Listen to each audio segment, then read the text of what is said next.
Yo, what up? It's Read Your Mind, and we're back with another video in the series of building the Proline SR5 body with the Knight Custom upgrades. And we're getting to the point where we're getting into some electrics, some lights, and more on this episode of UrbanRcLA.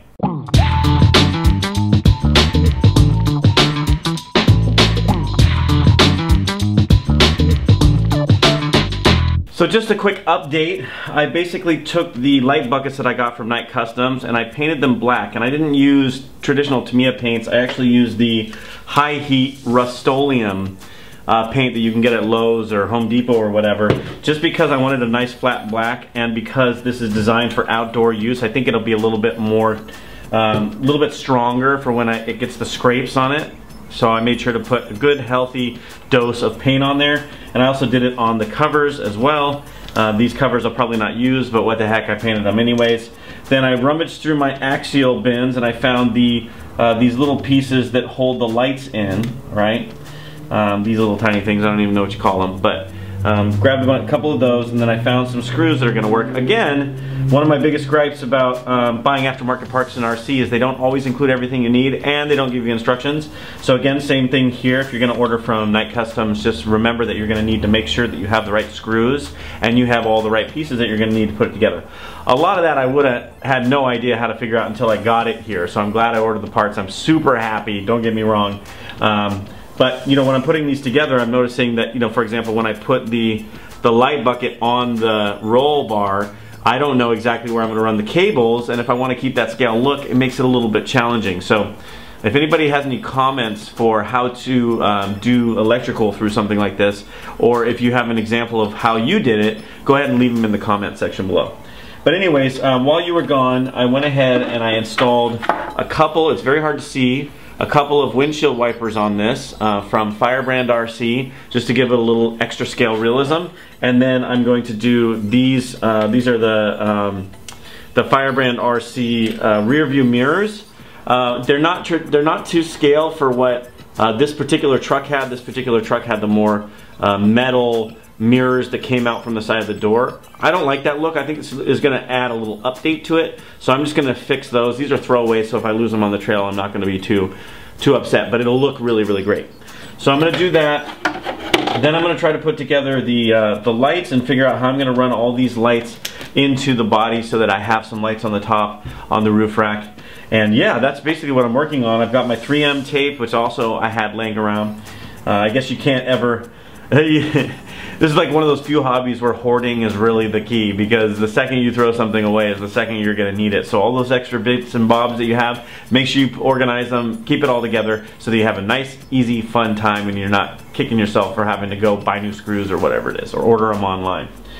By the way, just a footnote here, the wheels I'm using for this build are Proline. Actually, they're Boom Racing crate wheels. Really awesome. Boom Racing makes some of the best wheels that I've seen. These are all aluminum. I've also got the Boom Racing shocks on here as well. I don't know if I'm going to be upgrading those, but special shout out to Boom Racing for hooking me up with these parts as well in this build. So anyways, let's get to work on putting the lights and putting the mirrors and putting and everything else.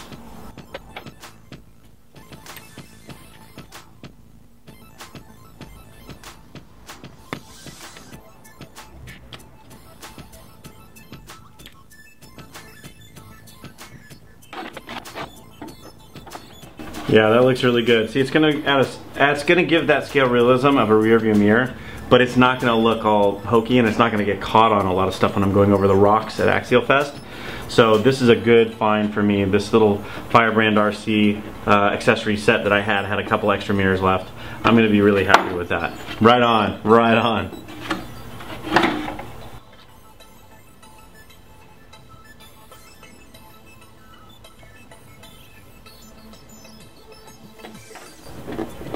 There we go. That's what I'm talking about. Just those little tiny details. Even though it's a throwaway, it's really going to add something to the truck. Yeah, that's going to look sweet. I bet you nobody will even comment on them or they'll say anything about the mirrors. They just look like they're part of the body. Love that. So now that I've gotten basically these light buckets all dialed in, again using the Axial stock rear protector plates, I guess, or holder housings, whatever you want to call them. You can see it looks pretty good in there. Now I've got to mount them onto the roll bar and see if I can find a way to run the cables that's not going to be too offensive, right? I was looking at these caps for this, and obviously they're not going to do any good on there when I'm trying to shine light through there. I was thinking about maybe using the drill to create some holes to give it sort of more of a mechanical look rather than just the bright lights, but it might hinder my lighting on the courses at Axialfest, so I might not do that. I may have to order some lenses for this as well because they don't come with the lenses, and I'll have to see what I can find. Maybe I have some in my kit. But anyways, I'm going to try to get this together so that I can start working on where the wiring is going to go.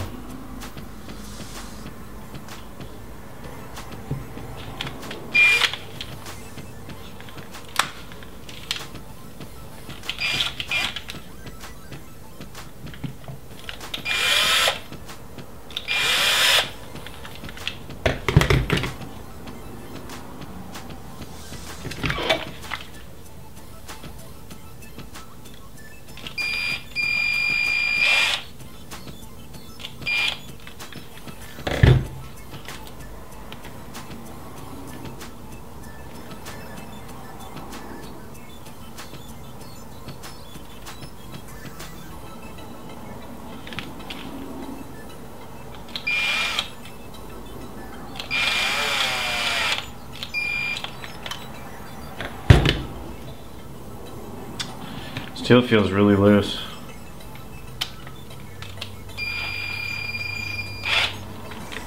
There we go.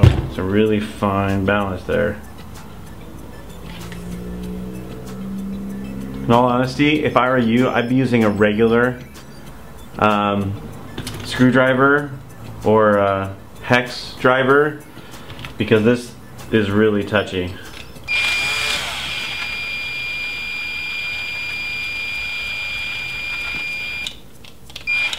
There we go. Nice and tight.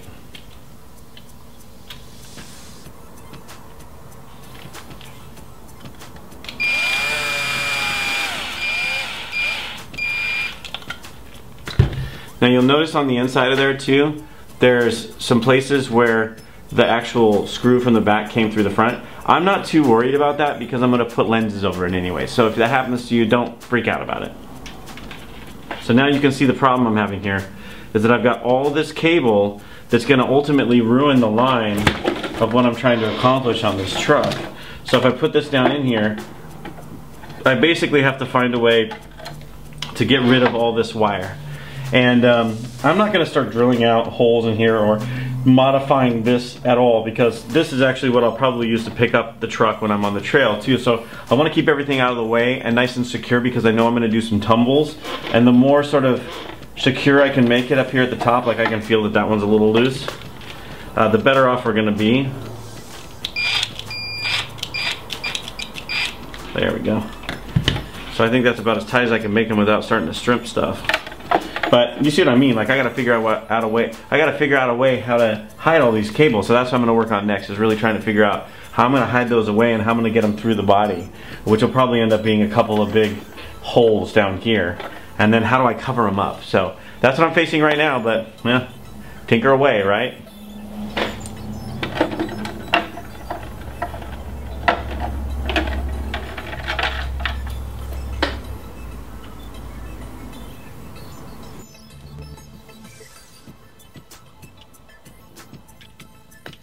Now this seems to be working pretty well. I can envision some sort of electrical tape going over there, but the problem with electrical tape is number one, this is a coarse surface, and number two, there's a lot of dust and dirt out at Axialfest, so that'll just fall off after time. So I have to think about another way. Maybe I'll take some sacrifices and use some sort of zip ties or something like that. But anyway, that's the process.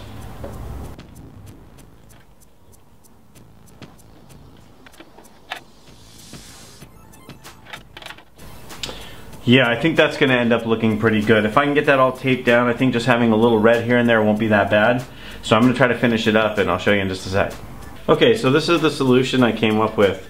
This is by no means the best solution, but in the interest of saving money, I usually just like to grab what's around, and what I found was some zip ties. And I find zip ties to be very useful. So we're going to check and see how this ultimately looks. If anybody has any better ways of doing this, by all means leave it in the comments below so people who are watching can learn the right way to do it. This is just the way that I could find to do it now. So I'm just going to take off all the excess. And you can see that is not actually going to be that obtrusive. Okay, now let's see what it looks like in the truck.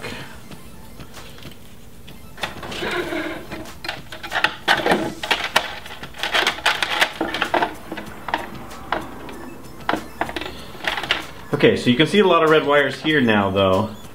That's just because I haven't put them through the body yet. But I think once I get it mounted, and of course if I use black zip ties it would be better, but once I get the holes drilled there, I should be able to run the wires just through the body, and we can almost call it a day on this. I think if I were to do some tape here, I think it would just probably come off in the dust anyways, so maybe when I get there or when I pick up some black zip ties I'll swap those out, but I think that's probably the method I'm going to go with. I should look into a little bit of a way to protect these a little bit better. I'm not sure how to yet, but maybe as I'm building along as I go, I'll find something that'll work really well for that. So the next part is really just drilling the holes in the body, running the lights through it, and then setting up the light controller. So I'm going to get to it.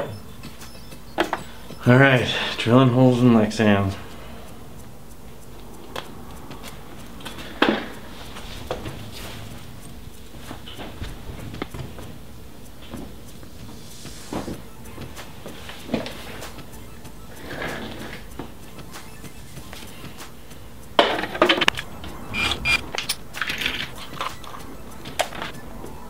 Alright, moving right along, we've got the roll bar installed. Let me show you what it is. I did. I basically drilled a couple of, I want to say, pretty large holes right here and right here for the wires to go down. I still think I need to change these zip ties out to black. I'll probably get to that later. But those fed right through to the bottom. And then what I've done is I've installed them in one of these pretty simple, inexpensive light units that just has like on and blinking. And there's like 12 different actual inputs in there. So I've got the front lights installed. I don't know if I'm going to do the turn signals yet. And I still have yet to figure out if I'm going to do the rear. I know that Knight Customs has an SR5 rear light bucket kit. So maybe I'll get that. Maybe I'll just go standard with the stickers. I'm not sure, depending on time, depending on level of detail, that kind of thing. So let me plug it in and let me show you what it looks like.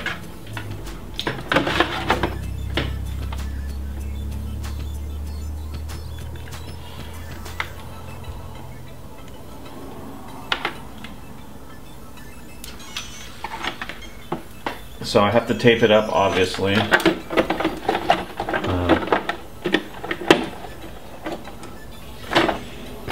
Basically, here is what we've got so far. A nice, clean, streamlined look, just with the lights on there. Now, one of the signature looks for the Back to the Future SR5 is the yellow light covers that say KC.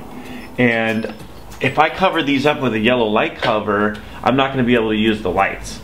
So I'm still deciding whether or not I want to go there. I tried to paint the front light covers with PS6 from Tamiya, and it won't do it. So I'm thinking I'm going to need something more like the Rust-Oleum outdoor enamel, or maybe even the TS paint. But I think since I already painted these in the enamel, I'm going to go to the hardware store and see if I can find a yellow enamel. Maybe I'll get lucky. But so what I did is I dug through my Axial parts and I found the light covers here. Now I know they're not going to say KC on them, but if I glue those on there and paint them yellow, I think I can get the look I'm looking for with the lights off, and then also get the benefit of having the lights be able to turn on without modifying the setup on the course. So I'm still really kind of deciding. I do have these, so as a backup plan, maybe just for display, I'll find that enamel yellow and I'll paint these. And then I can put them on there to really, really get that look for at least the daytime when I'm driving around. Now, again, that's really the signature look, is those yellow lights. So I'm going to try to figure that out and then get back to you later. Well, that's it for today. If you liked the video, go ahead and give it a thumbs up. If you have any questions or concerns or comments or whatever, leave them in the comment section below. And if you haven't already subscribed, I'd appreciate it if you go ahead and subscribe. If you want to start from the beginning of the build series, you can click right here to go to the beginning of the build series to see how I got to this point. And otherwise, I really appreciate you following me along. Thanks again to Knight Customs for the hookup on the parts. And I'll see you guys at Axialfest. I'm Read Your Mind, and I'm out.